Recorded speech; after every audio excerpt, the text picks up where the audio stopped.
अस्सलाम वालेकुम वरहमतुल्लाहि वबरकातुह। अल्हम्दुलिल्लाह सुम्मा अल्हम्दुलिल्लाह। आज से हम एक ख़ूबसूरत सफ़र का आगाज़ कर रहे हैं जिसमें कि हम अस्माउल हुस्ना अल्लाह सुब्हानहू तआला के 99 सफ़ाती नाम पर बात करेंगे। हम इन सफ़ाती नामों की वजाहत भी करेंगे ताकि अल्लाह सुब्हानहू तआला की सफ़ात की पहचान हमारे लिए आसान हो जाए और ईमान और बुरहान और फिर उसके बदले ईमान में साबित कदमी हमारी ज़िंदगी में शामिल हो जाए। तो इसके साथ साथ हमने इनको ज़बानी याद भी करना है, क्योंकि बुखारी और मुस्लिम की मुत्तफ़िक़ुन अलैह हदीस के अल्फाज हैं कि आप सल्लल्लाहु अलैहि वसल्लम ने फ़रमाया कि अल्लाह के एक कम 100 नाम हैं, जो इनको याद करेगा वो जन्नत में दाखिल होगा। तो गोया आप ये देखें कि अस्माउल हुस्ना को याद करने का एक बड़ा फ़ायदा क्या मिलेगा कि जन्नत में दाखिला मिल जाएगा। और दूसरा फ़ायदा क्या था कि जब हम इन सफ़ाती नामों को समझ कर याद करेंगे तो हमें अल्लाह सुब्हानहू तआला की पहचान मिलेगी। अल्लाह ताला सूरह अल-अराफ की आयत नंबर 180 में फ़रमाते हैं, वलिल्लाहिल अस्माउल हुस्ना, और अल्लाह के लिए बहुत अच्छे नाम हैं, फ़दऊहु बिहा, और उसको अच्छे ही नामों से पुकारो। यानी जब भी उसको पुकारना हो, गम में, दुख में, परेशानी में, हाजत में, मुसीबत में, किसी ज़रूरत में, किसी भी हालत में उसे पुकारना हो तो कैसे पुकारा करो? उसको इन सिफ़ाती नामों से पुकारा करो। तो गोया अल्लाह सुब्हानहू तआला के ये 99 सफ़ाती नाम असल में अल्लाह की ज़ात, सिफ़ात, इख्तियारात की पहचान कराते हैं, उसकी कुदरत की पहचान कराते हैं। और एक कलमा गो जब इन सफ़ाती नामों की हकीकी पहचान हासिल कर लेता है तो क्या होता है? तभी उसे अल्लाह की मार्फत और पहचान मिलती है, जो कि अल्लाह के कुर्ब का ज़रिया बन जाती है। मिसाल के तौर पर देखें कि जब एक बंदे को ये पता चल जाता है ना कि अल्लाह ताला रहमान है, रहीम है, तो फिर उसके रहम को जानने और पहचानने की वजह से वो कभी मायूस नहीं होता और नाउमीदी का शिकार नहीं होता।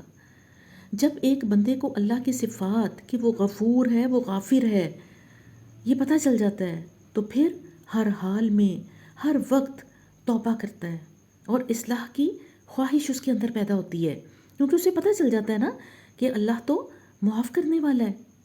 और अगर किसी शख्स को अल्लाह सुब्हानहू तआला की ये दो सिफ़ात कि वो अल-मुईज़ है, अल-करीम है, ये पता चल जाती हैं, इनकी पहचान हो जाती है, तो फिर क्या होता है?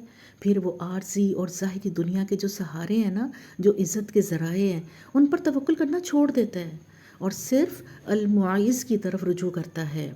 और अगर उसे ये पता चल जाए कि अल्लाह हसीब है और मुझे उस हिसाब लेने वाले के सामने हाजिर होना है, तो फिर वो अपना हिसाब लेने लगता है। और अगर उसे ये पता चल जाए कि अल्लाह शकूर है, तो फिर उस कदरदान के लिए नेकी करना आसान हो जाता है। और फिर आप देखें कि अगर बंदा ये जान लेना कि रब समी है, अलीम है, ख़बीर है, बसीर है, तो फिर हर जगह, हर वक्त, हर हाल में उस पर ये एहसास गालिब रहता है कि अल्लाह उसको देख रहा है, उसको जान रहा है, उसके सारे रवैयों को देख रहा है। तो फिर क्या होता है? उसके दिल में अल्लाह का तक़वा पैदा हो जाता है।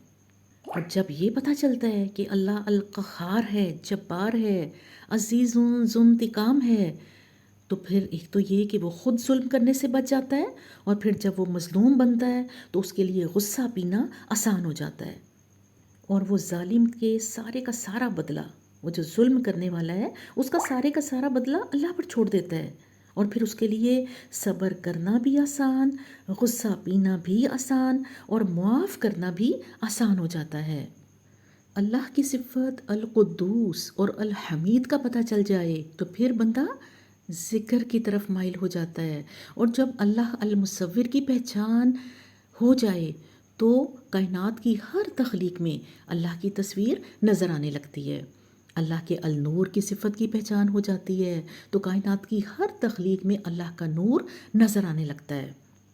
अल्लाह हलीम है, अल-हकीम है, جب یہ پتہ چلتا ہے تو ہر غم، دکھ، بیماری، پریشانی میں اس بندے کو یہ احساس رہتا ہے کہ اس کے ہر فیصلے اور ہر حکم سے ہونے والی ہر چیز میں کوئی نہ کوئی حکمت ہے۔ تو پھر کیا ہوتا ہے؟ وہ بندہ راضی برضا رہتا ہے، توکل کرتا ہے اور اس کے لیے صبر کرنا آسان ہو جاتا ہے۔ تو گویا آپ دیکھیں کہ ابھی تو ہم نے بہت تھوڑی سی مثالیں دیکھی ہیں۔ اللہ سبحانہ تعالیٰ نے قرآن میں فرمایا ہے نا کہ اگر اس زمین کے سارے درخت وہ کلمے بن جائیں اور سمندر دوات بن جائیں اور اتنی ہی مزید اور روشنائی، تو اللہ کی باتیں ختم نہ ہوں گی۔ تو اسی طرح ہم اللہ سبحانہ تعالیٰ کے صفاتی ناموں کا تذکرہ کرتے چلے جائیں تو پھر بھی یہ تذکرہ ختم نہیں ہو پائے گا۔ تو آپ دیکھیں کہ اب جب ہم اللہ سبحانہ تعالیٰ کے یہ خوبصورت نام یاد کریں گے اور ساتھ ساتھ ان صفاتی ناموں کی ہلکی پھلکی میں وضاحت بھی کرتی جاؤں گی، اور پھر اس سے کیا فائدہ ہوگا کہ آپ کو اللہ کی پہچان ملے گی اور آپ کا ایمان باللہ مضبوط ہوگا انشاءاللہ تعالیٰ۔ اللہ سبحانہ تعالیٰ سے دعا ہے کہ وہ ہمیں ایمان عطا فرمائیں، اپنی پہچان، برہان، فرقان عطا فرمائیں، اور اللہ سبحانہ تعالیٰ ہمیں اپنے صالحین بندوں میں شامل فرما دیں۔ ربنا لا تزغ قلوبنا بعد إذ هديتنا وهب لنا من لدنك رحمة إنك أنت الوهاب آمین ثم آمین۔